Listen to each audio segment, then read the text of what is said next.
kiranya kami melayani Tuhan. Di dalam semangat kami yang melayani Engkau merupakan satu kekuatan kami untuk tetap berpengharapan kepada Tuhan. Ini kami umat utusan Tuhan yang sudah ada pada saat ini Tuhan. Hamba berdoa dengan kasih dari Tuhan, memohonkan belas kasih-Mu. Biarlah Engkau yang menyatakan urapan Roh Kudus-Mu bagi kami, untuk kami nanti dapat memahami segala firman yang akan kami terima dari Tuhan pada saat malam hari ini, yang akan mampu mengubah setiap kehidupan kami, untuk kami layak di hadapan Tuhan, layak menjadi segambar dengan Tuhan. Sebab itulah yang kami rindukan dalam kehidupan kami. Maka untuk itulah kami Tuhan mohonkan kekuatan Roh Allah dalam kehidupan kami, untuk kami dapat nanti tetap teguh hati untuk dapat menerima kebenaran firman Allah. Maka kami berdoa, Engkau buka hati kami dan telinga kami Tuhan, dan pikiran kami dalam berfokus untuk firman Tuhan saat malam hari ini. Baik hamba-Mu yang menyampaikan firman Tuhan, kiranya Tuhan tetap kuatkan, berikan pengurapan Roh-Mu yang kudus Tuhan, supaya setiap perkataan-perkataan hamba benar-benar didorong oleh Roh Allah yang ada di dalam hidup kami. Inilah yang menjadi kerinduan hati kami. Biarlah nama-Mu yang kami puji, nama-Mu yang kami tinggikan dalam hidup kami saat ini sampai selama-lamanya. Haleluya, amin. Silakan duduk, saudara pulang kasih oleh Tuhan.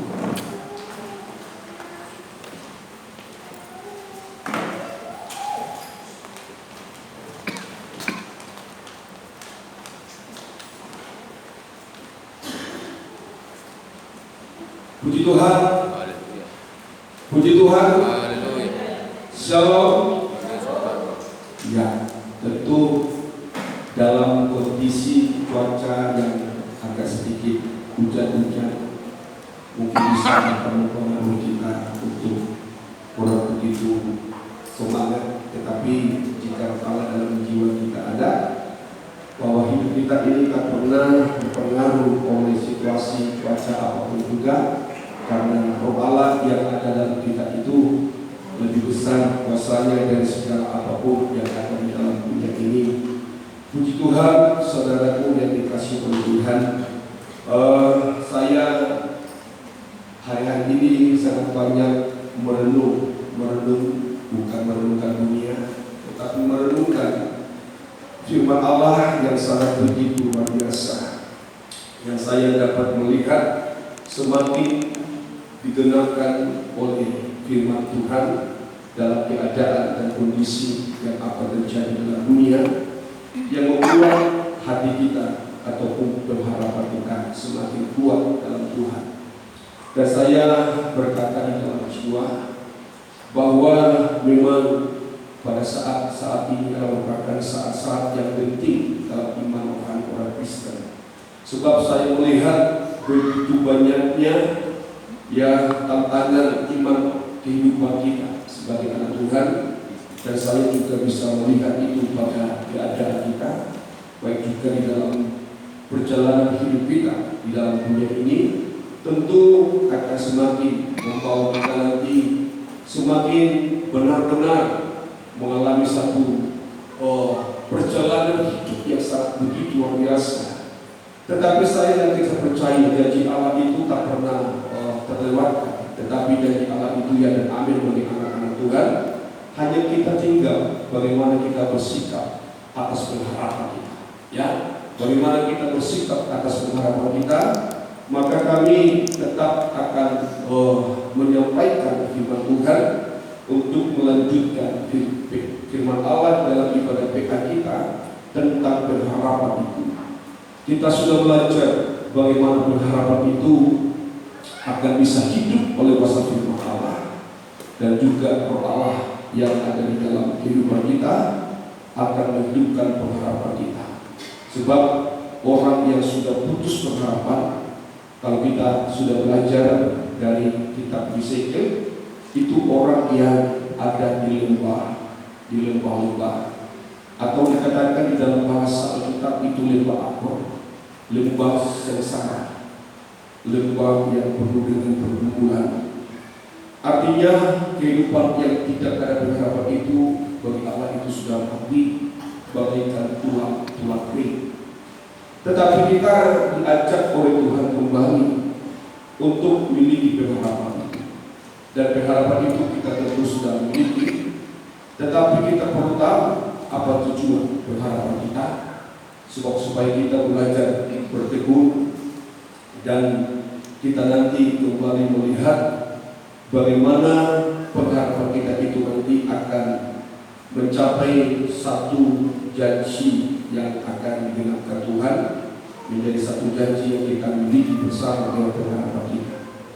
Maka pada saat malam hari ini saya kembali mengajak kita untuk bicara 2 poin besar tentang pengharapan ini.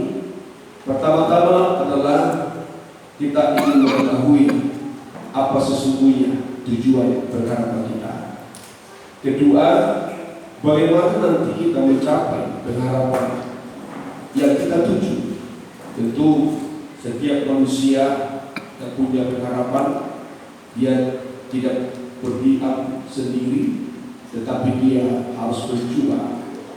Dan sama kita yang memiliki pengharapan, harus ada reaksi dalam diri kita, harus ada tindakan yang sesuai dengan hati Tuhan, tidak sesuai dengan hati manusia, tetapi hati Tuhan.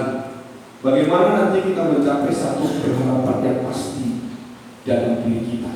Maka untuk itulah saudaraku yang dikasih oleh Tuhan, kita ingin kembali melihat kemanakah tujuan pengharapanmu, tujuan pengharapan kita sebagai pengikut Kristus itu, supaya kita belajar nanti sama-sama mencapai sasaran atau goal dari pengharapan kita, tujuan pengharapan kita itu ya.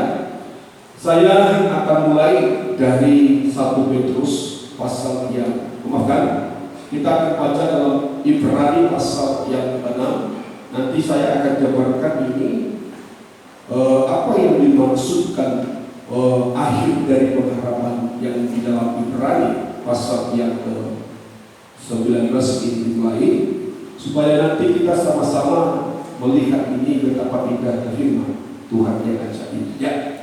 Dalam Ibrani pasal yang ke-6 ayat yang ke-19, di sini kita berulang membaca. Amin ya. Jangan bosan-bosan membaca firman, dan kita ulang-ulang, sebab itu firman itu hidup. Puji Tuhan. Ya, mari. Pengharapan itu adalah saham yang kuat dan amat bagi jiwa kita, ya, yang telah dilakukan sampai ke belakang tabir. Pengharapan itu adalah satu yang sangat kuat, ya, dan aman bagi jiwa yang telah dilakukan sampai ke belakang tabir. Nah, dari sini kita sudah dapat mengambil satu kesimpulan bahwa tujuan pengharapan kita adalah ke belakang tabir. Ya, tujuan pengharapan saya, tujuan pengharapan kita sebagai orang yang berpengharapan dalam Tuhan. Di sini kita tahu tujuan akhir dari pengharapan itu adalah ke belakang tabir. Kalau kita sudah melihat belakang tabir itu, ada di sana tabut perjanjian. Dan tabut perjanjian ini bicara tentang satu kasih yang sempurna, puncak dari segala kasih Allah. Dan juga tabut perjanjian itu juga bicara dengan hubungan mempelai pria surga dan juga mempelai wanita Tuhan. Ya, perhatikan tabut yang ada di belakang tabir, ada tabut perjanjian. Dan tabut perjanjian itu bicara tentang kasih Allah yang sempurna, dan juga bicara tentang hubungan gereja Tuhan Yesus sebagai mempelai pria surga dan juga mempelai wanita, yaitu kita tubuhnya Kristus yang digambarkan dengan tabutnya dari peti perjanjian, sedangkan tutup tabut perjanjian itu digambarkan dengan Yesus mempelai pria surga kita, dan 2.000 yang ada di atas, bisa ditunjukkan, dan 2.000 yang ada di atas tabut perjanjian. 2.000 itu, perhatikan itu ya, 2.000 itu menunjukkan Allah Bapa dan juga Allah Roh Kudus. Nah, dalam Allah Tritunggal dipadu dengan tabut perjanjian, pentingnya tabut perjanjian. Maka disitulah dikatakan hubungan inti antara gereja mempelai wanita dan juga mempelai pria surga. Maka di belakang tabut itu merupakan akhir dari pengharapan kita. Nah, tetapi saya akan lebih luas menjabarkan ini. Kalau tadi di dalam Ibrani dikatakan bahwa tujuan pengharapan kita dilakukan ke belakang tabir, dan kita akan kembali membahas tentang di belakang tabir ini. Tadi saya mengatakan perjumpaan gereja dengan mempelai pria surga dalam kasih yang sempurna. Nah, kalau kita mencapai sasaran itu, perhatikan, kalau saya sudah mencapai sasaran itu, maka kita melihat dalam pengharapan itu. Mari saya ajak kita, apa itu di belakang tabir, apa itu kasih yang sempurna, apa itu hubungan gereja dengan gereja Tuhan dengan mempelai pria surga itu. Nah, hubungan apa yang harus kita bicarakan? Ya, hubungan apa? Kan begitu. Nah, saya melihat dalam 1 Petrus pasal 1 ayat 3 sampai ayat yang keempat.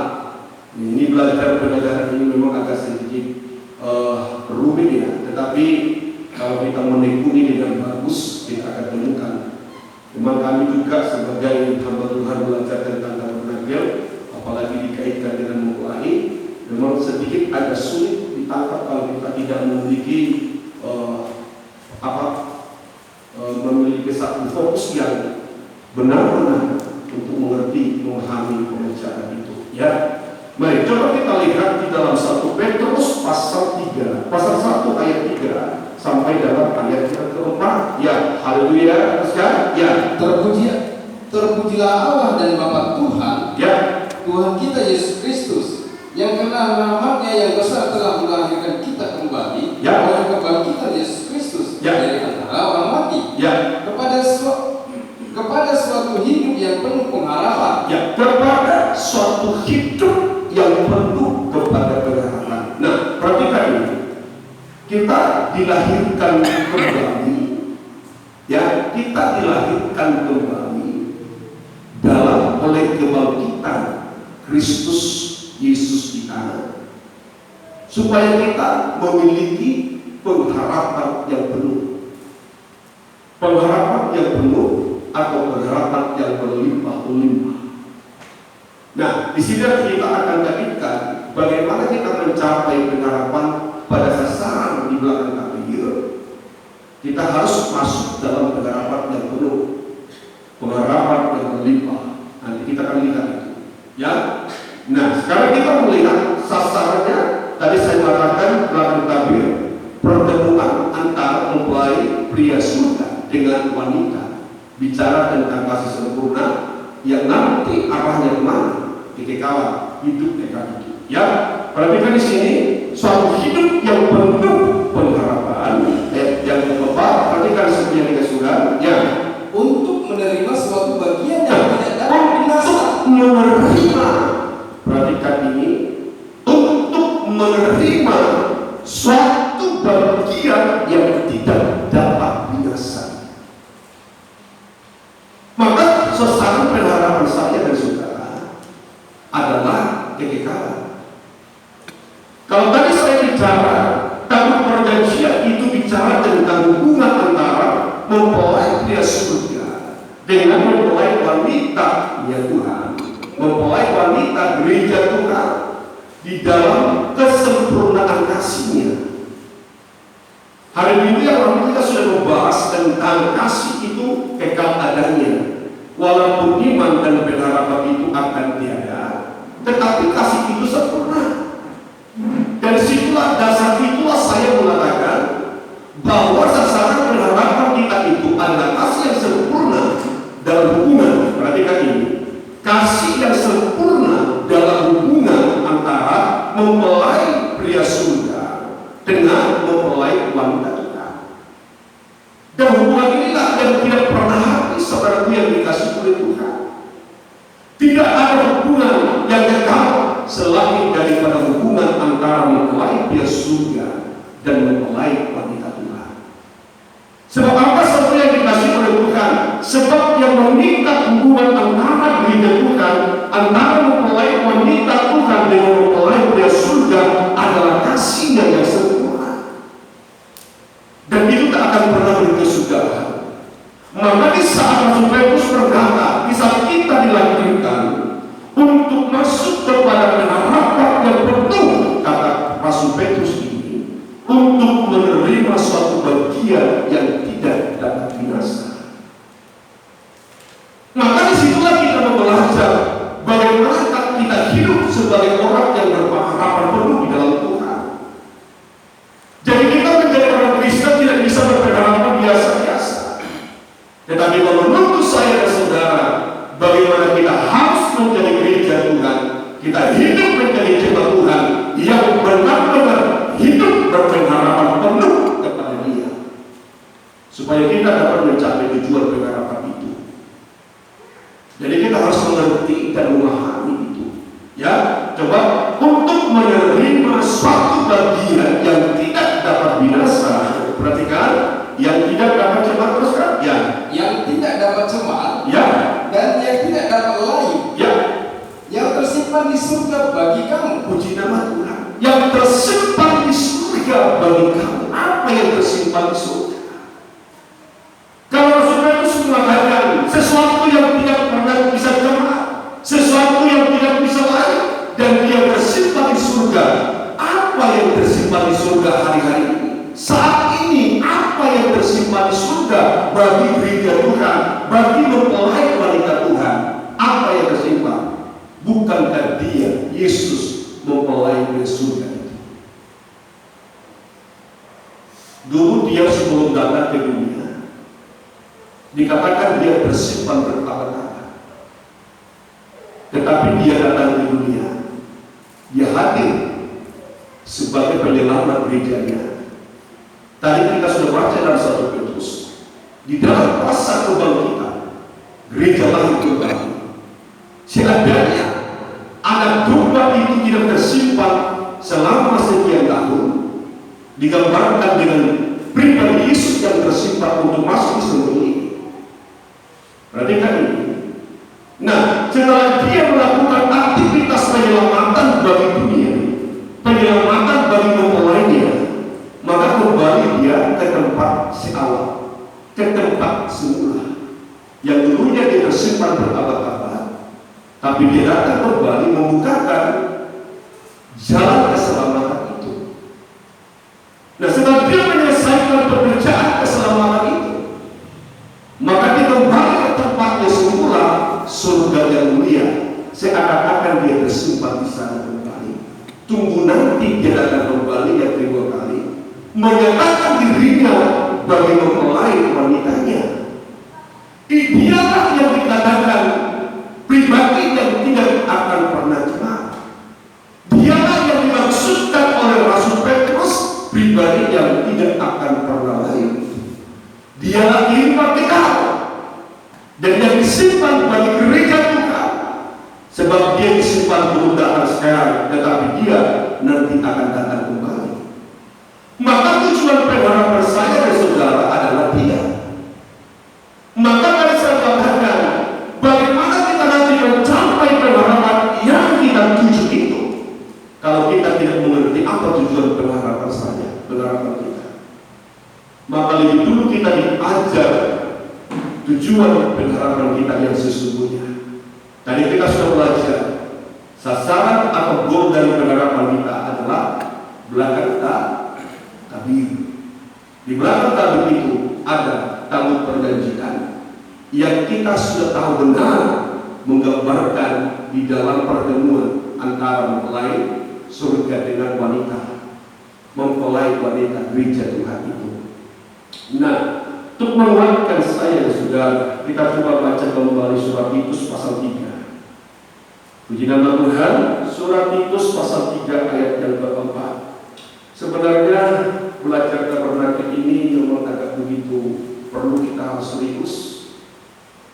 Kalau kita sudah membahas, karena banyak ayat-ayat memang yang sangat begitu sangat begitu sulit kita pahami, tetapi lewat kemampuan Roh Allah kamu mampukan saya dan saudara. Begitu kan?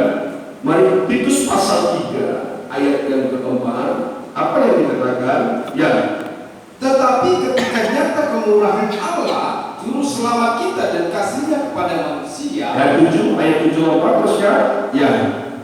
Ayat 7-nya, supaya kita sebagai orang, ya, supaya kita sebagai orang yang dibenarkan oleh kasih karunia-Nya, supaya kita yang dibenarkan oleh kasih karunia-Nya, terus ya, berhak menerima hidup yang berhak menerima hidup yang kekal, sesuatu yang kekal, yang tidak binasa, sesuatu yang tidak cemar, sesuatu yang tidak pahit, berhak kita terima dalam kehidupan kita lewat kasih karunia.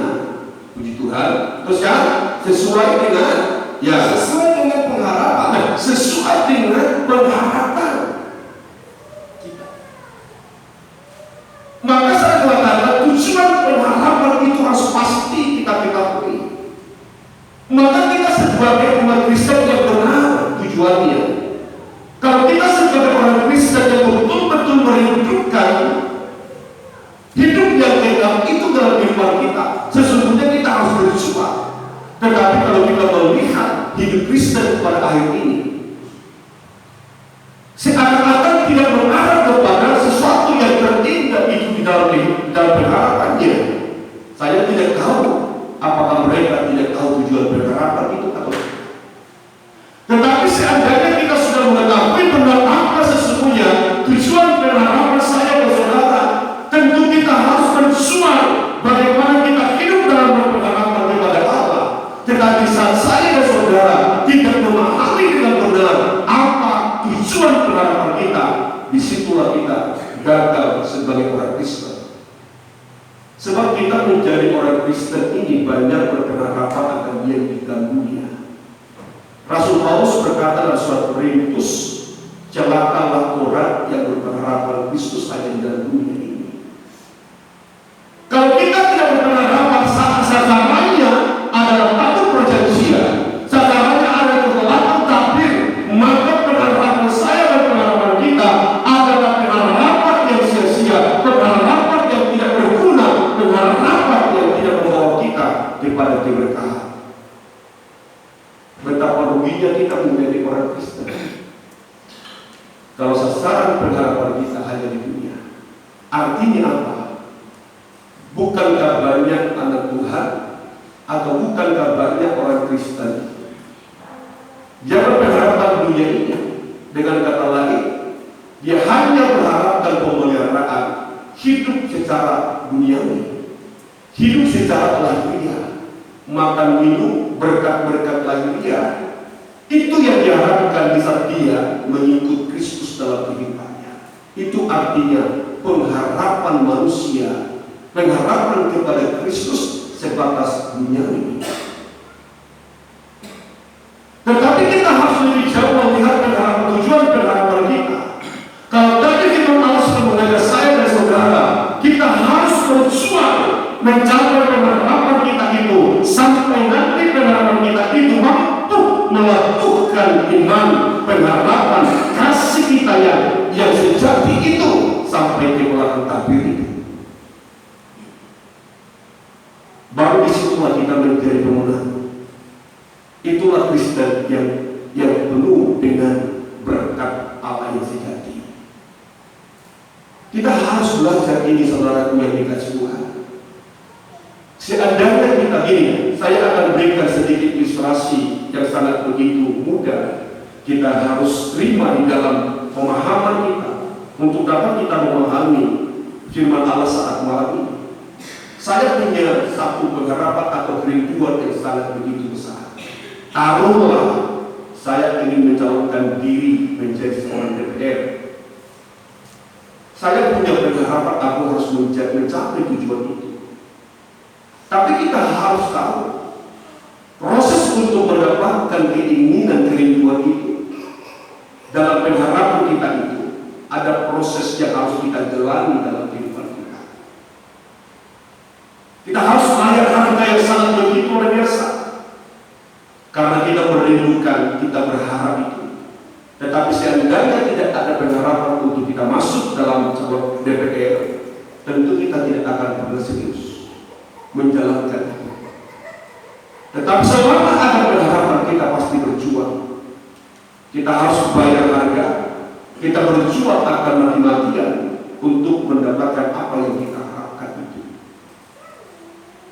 Sebab kita tahu apa tujuan. Nanti waktu DPR adalah ini, mobil dikasih, kan begitu kan, gaji sekian.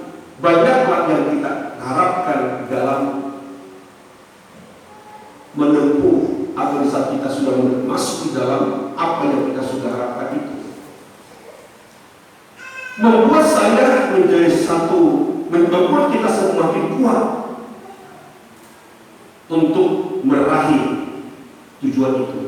Maka tadi katakan pengharapan itu yang sangat kuat untuk mencapai tujuan itu.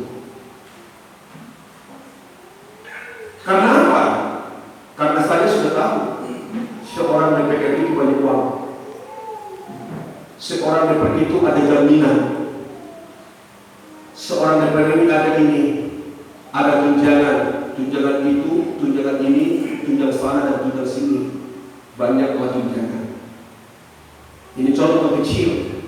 Aku tahu betapa enaknya untuk masuk menjadi DPR itu. Nah, saya akan berkorban luar biasa. Saya berjuang. Apapun yang aku miliki bisa aku korbankan. Maka tidak banyak bisa seorang DPR kalah, banyak yang stres. Karena mereka berjuang dengan habis-habisan. Uang, tenaga, materi, pikiran, waktu, semua mereka korbankan. Maka di saat mereka tidak masuk dalam apa yang mereka harapkan, stres, tidak tercapai harapan itu. Nah, pengharapan akan hidup yang kekal, pengharapan yang ada di dalam belakang tabir itu, kita sudah tahu sesuatu kekal, sesuatu yang sangat begitu mulia, sangat begitu indah di sana. Tapi yang menjadi pertanyaan, kita tidak tahu bagaimana harus berharap untuk itu. Ini yang menjadi banyak kegagalan. Supaya kita nanti memahami pengharapan apa yang harus kita miliki untuk mencapai tujuan itu. Tapi kita sudah tahu jelas apa tujuan pengharapan kita. Tujuan pengharapan kita tadi saya katakan kepada kekekalan, kepada sesuatu yang tidak pernah lahir dan cemara, kepada sesuatu yang tersimpan di surga. Itu pengharapan, sebab belum kelihatan. Bukankah Paulus berkata dalam Roma bahwa yang pengharapan kepada yang kelihatan itu bukan pengharapan, tetapi pengharapan yang sesungguhnya adalah kalau kita berpengharapan kepada yang belum kelihatan. Hanya satu yang belum kelihatan. Apa itu? Yesus, kedatangan Yesus yang kedua kali. Kita belum melihat dia di awal-awal. Kita belum melihat dia datang kedua kali. Itu rahasia di surga. Tapi dia akan datang. Amin. Kita akan berjumpa dengan dia. Di saat kita berjumpa dengan dia, kita akan dibawa satu tempat yang mulia. Di sana tidak ada tangisan, tidak ada ratapan, tidak ada air mata, tetapi firman Allah mengatakan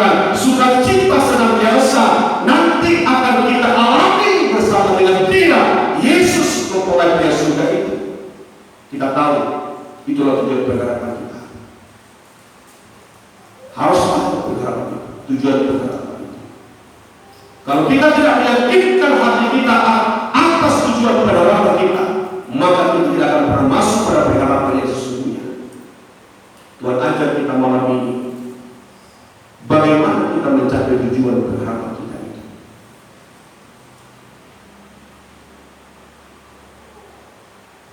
Bagaimana saya dan saudara mencapai tujuan pengharapan itu. Pertama-tama kita sudah melihat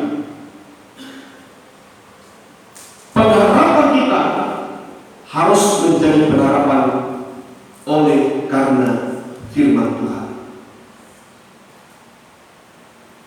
Tidak satu pun kita memiliki pengharapan yang mencapai pada tujuan yang sesungguhnya dalam firman kita kalau pengharapan saya dan pengharapan saudara tidak dasarnya adalah kebenaran firman Allah. Maka Paulus berkata, jangan sampai kamu menyanyiakan pengharapanmu kepada Injil Kristus.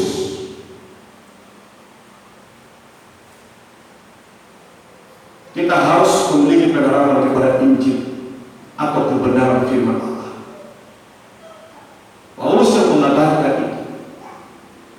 Maka saya mengatakan sesuatu yang dikasih oleh Tuhan, sesuatu pengharapan yang harus kita miliki untuk mencapai nanti tujuan jiwa kita sampai ke orang kafir. Maka kita harus tetap hidup di dalam pengharapan oleh karena dorongan kebenaran firman Allah, dorongan kuasa firman pembacaan itu. Sebab kalau kita tidak didorong pengharapan kita, tidak didorong oleh kuasa firman pembacaan itu, maka pengharapan kita semua akan mengarah kepada pengharapan yang sementara. Bagaimana kita bisa berpengharapan kepada tujuan yang sesungguhnya kalau kita tidak memahami kebenaran firman Allah?